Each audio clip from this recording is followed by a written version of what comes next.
Assalamualaikum warahmatullahi ta'ala wabarakatuh. Alhamdulillah bertemu lagi dengan Ustaz. InsyaAllah kali ini kita akan belajar pendidikan Islam, bab ibadah dengan satu tajuk yang baru. Jom kita tengok. Sebelum nak masuk tajuk, Ustaz nak tunjuk satu video. Videonya macam ni.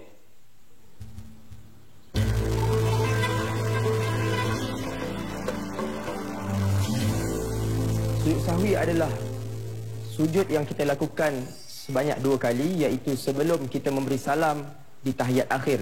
Ia bertujuan untuk menampung segala kecacatan yang berlaku di dalam solat kita. Contohnya seperti kita tertinggal beberapa sunat. Baik. Sujud sahwi. Pernah dengar tak sujud sahwi itu apa? Hari ni kita nak belajar tentang ada kaitan dengan sujud sahwi. Ini Ustaz tunjuk sikit je, nanti kita akan tunjuk lagi lepas ni. Baik. Tajuk yang kita nak belajar kali ini ialah muka surat 92. Okey, 92. Sunat ab'ad dan sunat hayat. Sunat ab'ad dan sunat hayat. Muka surat 92 begini. Okey, kita nak baca dengan Ustaz baca ni apa benda yang dia duk sembang ni. Okey, nombor 1. Ustaz ni tanya, "Kenapakah kamu tidak solat subuh pagi tadi, Luqman?" Ustaz ni tanya kat Luqman. Luqman jawab apa? Maaf Ustaz, saya tidak hafal doa kunut. Luqman kata, maaf Ustaz, saya tak boleh solat subuh, saya tak hafal doa kunut.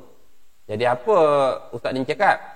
Luqman perlu solat subuh kerana solat itu wajib dilaksanakan. Doa kunut tidak wajib, hanya sunat ab'ad. Jadi hari ni Ustaz nak kupas apa itu sunat ab'ad dan apa itu sunat hayat. Okey, jom kita tengok. Okey. Secara ringkasnya, perkara-perkara sunat dalam solat ada 2. Satu sunat ab'ad, satu sunat hayat. Okey, ini jadi Ustaz buat dalam bahasa Melayu. Sunat ada 2. Sunat ab'ad, sunat hayat. Apa itu sunat ab'ad, sunat hayat? Jadi kita tengok. Kalau perkara rukun dalam solat ada berapa? 13 kan? Perkara rukun atau wajib ada 13. Perkara sunat ada banyak. Dia dibahagikan kepada 2. Sunat ab'ad atau sunat hayat. Okey, apa itu sunat ab'ad? Sunat ab'ad ialah amalan sunat yang amat dituntut. Amat dituntut jika ditinggalkan diganti dengan sujud sahwi. Contohnya membaca doa kunut. Tadi video yang kita tengok mula-mula kan, sujud sahwi. Itulah ada kaitan dengan tajuk. Siapa-siapa yang tinggal perkara-perkara sunat ab'ad ataupun diganti dengan sujud sahwi untuk menampung yang dia tertinggal tu. Contohnya baca doa kunut, ada banyak lagi, nanti kita akan tengok satu persatu. Okay, sunat ab'ad tu apa? Ulang lagi sekali. Amalan sunat yang amat dituntut jika ditinggalkan diganti dengan sujud sahwi. Dia sunat je, tapi amat dituntut. Kalau tertinggal, contoh tak buat doa kunut, kita ganti dengan sujud sahwi. Sekejap lagi Ustaz akan terangkan macam mana cara pelaksanaan sujud sahwi. Okay, seterusnya, sunat hayat pula apa Ustaz? Sunat hayat ialah amalan sunat yang tidak dituntut. Hilap Ustaz ni. Amalan sunat yang dituntut. Macam tadi kan beza tadi. Yang tadi amat dituntut kan. Hayat ni amalan sunat yang dituntut. Digalakkan buat. Jika ditinggalkan tidak diganti dengan sujud sahwi. Kalau kita tinggal tak payah sujud sahwi. Okey, contoh membaca doa iftitah. Okey, baik. Apa beza hayat dengan ab'ad? Ab'ad amat dituntut. Kalau tak buat, kena sujud sahwi. Hayat ni dia longgar sikit, ringan sikit. Kalau amalan itu sunat yang ditutup buat, kalau tak buat, tak payah ganti dengan sujud sahwi. Tak payah buat sujud sahwi untuk menampung yang tertinggal tu. Contoh baca doa iftitah. Okay. Itu baru penjelasan tentang sunat ab'ad dan hayat. Sekarang kita akan sambung lagi apa itu perkara-perkara yang termasuk dalam kategori sunat ab'ad dan sunat hayat. Sekejap lagi, jangan ke mana-mana. Sekarang kita akan melihat perkara-perkara yang termasuk di dalam sunat ab'ad dan sunat hayat. kita nak tengok apa perkara yang sunat ab'ad dan apa itu perkara yang termasuk dalam sunat hayat dalam solat kita. Jom tengok sama-sama dengan satu persatu. Kita mula dengan sunat ab'ad dulu. Sunat ab'ad tadi, kita ulang balik yang dah belajar tadi. Sunat yang amat dituntut, kalau kita tertinggal, kita ganti dengan apa? Sujud sahwi.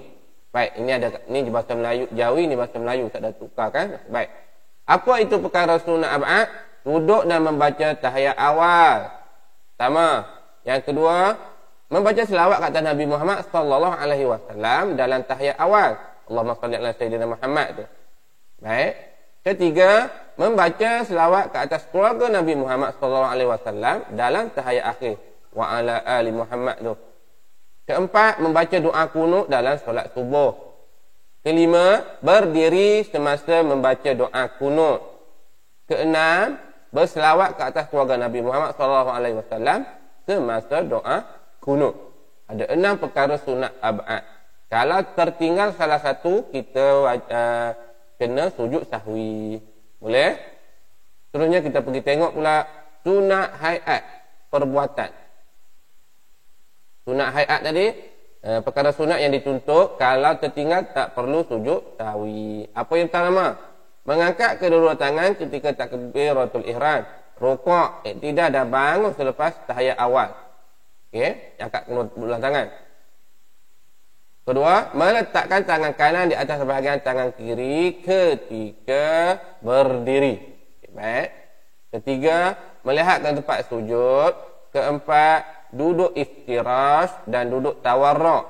Duduk iftirash ni Ustaz dah letak gambar. Iftirash macam ni. Okey, ini tahiyat awal. Tawarruk ni tahiyat akhir macam ni. Okey. Kelima, meletakkan kedua-dua tangan di atas paha ketika duduk tahiyat awal dan akhir. Keenam, memalingkan muka ke kanan dan ke kiri ketika memberi salam. Itu sunat hayat perbuatan. Kalau tak buat apa jadi apa Ustaz? Lupa lah Ustaz, saya tak buat.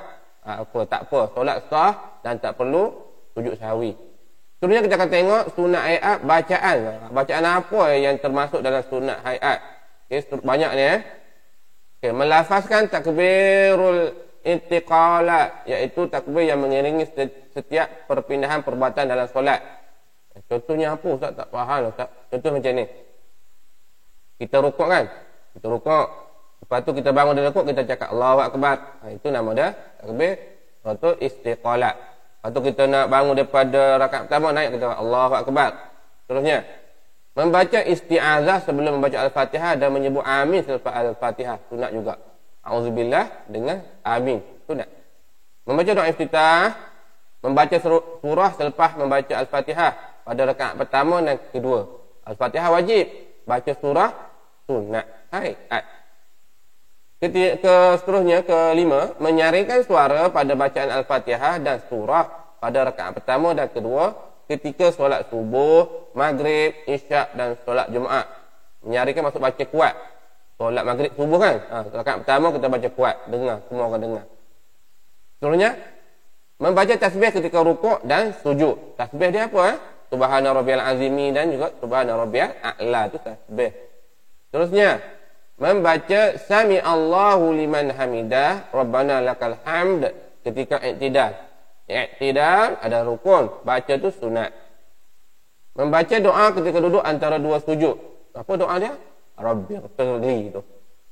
Membaca selawat Ibrahimiyat yang kama sallaita ala Ibrahim wa ala ali Ibrahim tu, yang tahiyat kan? Selawat Ibrahimiyat. Memberi salam yang kedua. Ini adalah semua perkara-perkara yang termasuk dalam sunat hayat bacaan. Itu sahaja untuk kategori-kategori. Semoga semua anak-anak ustaz dapat mengingat apa itu dan beza apa itu sunat ab'ad dan sunat hayat. Sekarang kita akan pergi kepada macam mana cara nak melakukan sujud sahwi. Yang tertinggal sunat ab'ad tu macam mana nak belajar ataupun melaksanakan sujud sahwi. Jom. Okey. Sujud sahwi bacaannya ialah subhana man la yanamu wa la yashhu. Maksudnya Maha suci Allah yang tidak tidur dan tidak lupa. Caranya macam mana Ustaz nak buat? Ada gambar kat sini. Lepas tahiyatul akhir, duduk istirahat membaca tahiyat akhir. Dah siap, kita sujud kan? Kita baca sujud sekali. Dah siap dah ni. Sebelum bagi salam, kita kena sujud. Subhanallah la yanamu wa la yashhu. Kita sujud. Lepas tu kita duduk antara dua sujud balik. Lepas tu kita sujud lagi sekali. Kemudian kita duduk tahiyat akhir nak habis dah. Kemudian beri salam. Selesailah kita punya sujud sahwi. Kita tengok video. Video lagi best dah.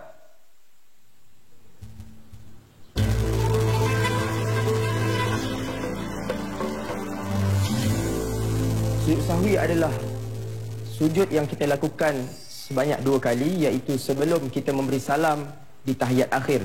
Ia bertujuan untuk menampung segala kecacatan yang berlaku di dalam solat kita. Contohnya seperti kita tertinggal beberapa sunat ab'ad, seperti tertinggal bacaan qunut ataupun tertinggal tahiyat awal atau apa sahaja syak yang berlaku dalam perasaan ketika kita mendirikan solat. Maka semua kecacatan ini perlu kita tampung dengan kita melaksanakan sujud sahwi sebanyak 2 kali. Sujud sahwi adalah sujud yang dilakukan sebanyak 2 kali setelah selesai bacaan tahiyat akhir dan sebelum salam. Hukum sujud sahwi adalah sunat. Teruskan solat seperti biasa sehingga tahiyat akhir. Selesaikan bacaan tahiyat akhir. Kemudian sebelum memberi salam, lakukan sujud sahwi sebanyak 2 kali. Allahu Akbar. Bacaan dalam sujud adalah Subhana man la yanamu wa la yashu, yang bermaksud Maha suci Tuhan yang tidak tidur dan tidak lupa. Selesai sujud sahwi, berilah salam seperti biasa. Assalamualaikum warahmatullahi. Okey adik-adik dan anak-anak semua, itulah cara melakukan sujud sahwi yang betul. Sujud sahwi ni apa dia? Sunat. Sebab kita belajar ini ialah sunat ab'ad dan sunat hayat. Kalau tertinggal perkara-perkara sunat ab'ad, kita pun kenalah sujud sahwi nak menampung kecacatan ataupun syak solat kita. Okey, sekian saja daripada Ustaz. Moga semua anak Ustaz dapat solat dengan sempurna. Walaupun kita belajar perkara sunat, kita tak boleh pandang remeh. Sunat je Ustaz, tak payah buat lah. Tak boleh. Kita nak solat kita yang perfect, sempurna, 100% yang terbaik. Jadi semua perkara sunat, rukun dan wajib, sunat semua kita buat dan jangan tertinggal. Kita belajar ni sebab apa? Andai kita terlupa apa penyelesaiannya. Kita boleh sujud sahwi ataupun tidak. Sekian. Moga memberi manfaat kepada semua. Assalamualaikum warahmatullahi taala wabarakatuh.